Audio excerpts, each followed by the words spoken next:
Welcome to CEO Insights. I'm Marilyn de Guzman with investingnews.com. On the heels of its first quarter 2025 earnings announcement, I'm speaking with Corey Ruttan, President and CEO of Alvopetro Energy, to provide more insight on the company's recent financial results and operational plans. Welcome, Corey. Thank you. So as I've mentioned, you've just released your Q1 2025 financial results and some operational updates. Provide us some of the highlights of this announcement. Yeah, so last year we increased our productive capacity quite significantly off some strong results from our 100% working interest Murucututu project. It's a natural gas project onshore in northeast Brazil. This also allowed us to enhance our long-term gas sales agreement late last year and increase our firm commitments under that contract by a third.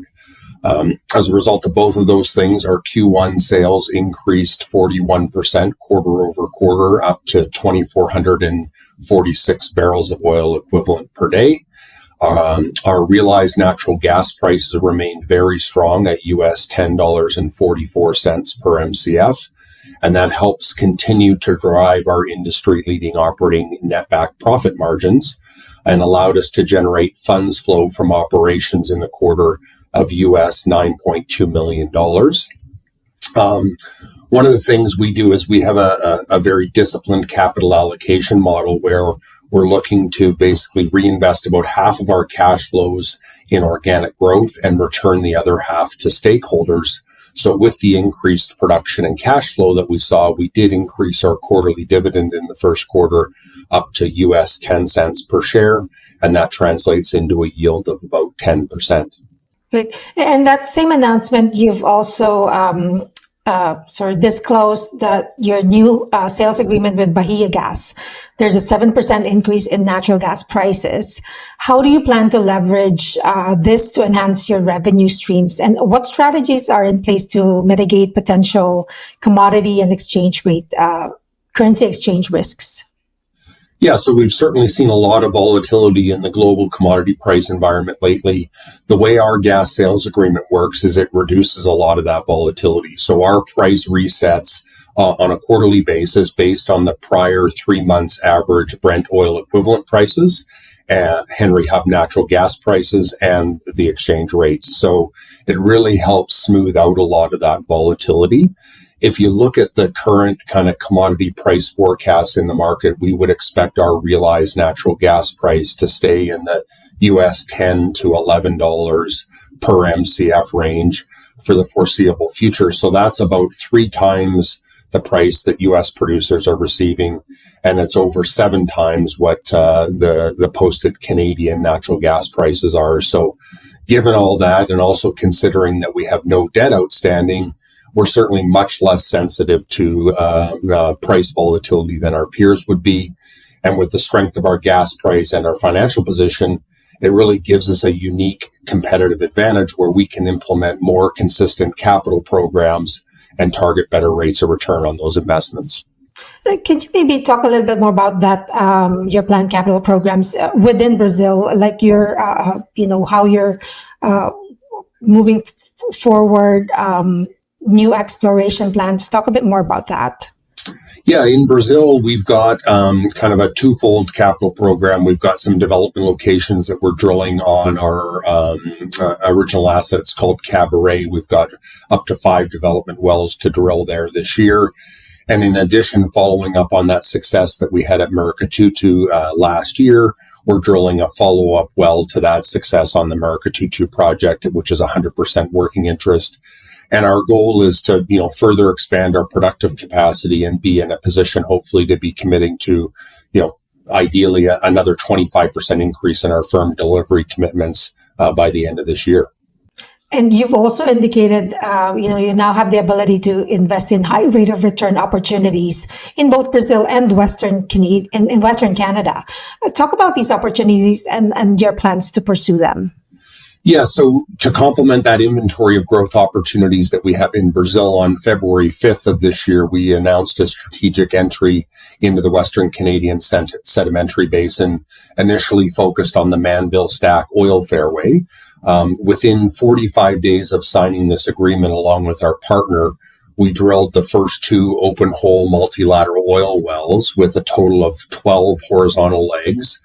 And we had over 15 kilometers of horizontal reservoir contact. So pretty excited about that. Both the first 2 wells were drilled under budget and both were on production by early April. So within 2 months of the announcement, I think that achievement really highlights the strength of the Canadian regulatory environment and service sector to be able to execute a project like that on this timeline so effectively. So, what we're looking to do here is, before we did this farm in, our type curve or target type curve for this play targets initial production rates on a per well basis of between 100 and 120 barrels of oil per day, targets expected ultimate oil recoveries of 100 to 120,000 barrels per well, IRRs approaching 100% and payouts measured in under a year. So, excited about the early results from these first 2 wells. They're exceeding those initial expectations, and we're looking forward to drilling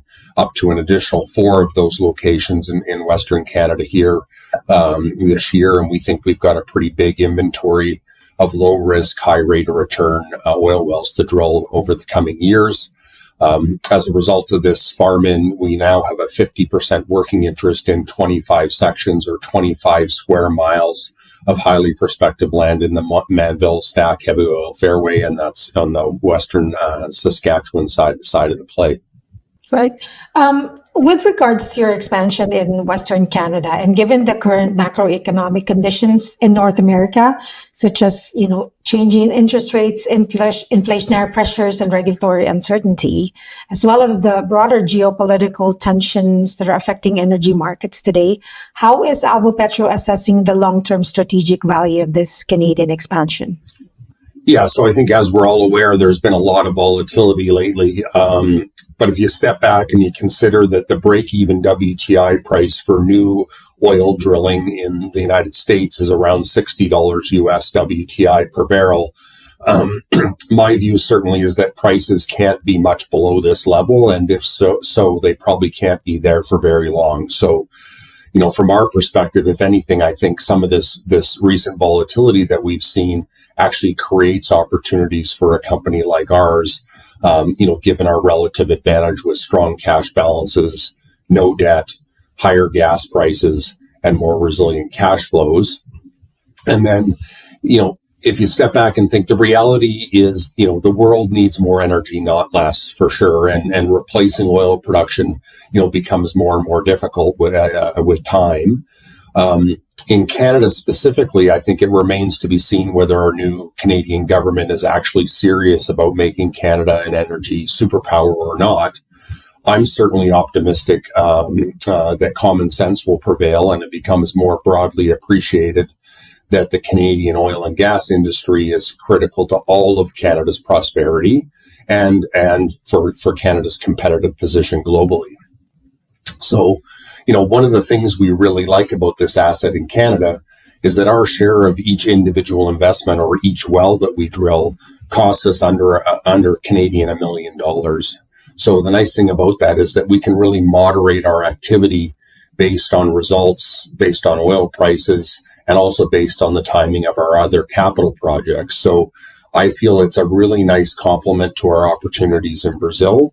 I think it has a completely different risk profile and it diversifies our inventory quite nicely. And it really strengthens that disciplined capital allocation model that we have that focuses on organic growth and returns to stakeholders. And aside from what you've already discussed earlier, are there any other catalysts that investors should look forward to from the company in the coming months? Yeah, no, well, I think we've got a very exciting capital program for 2025. It's all organically funded. Like I said, we've got a very strong balance sheet. And I think from an investment perspective, whether you look at it on a value, yield, or growth basis, so there's no doubt in my mind that Alvopetro represents an extremely compelling investment. And we'll leave it at that. Thanks again, Corey, for joining me today. All right. Thank you. And thanks everyone for watching. Join us again next time for another edition of CEO Insights.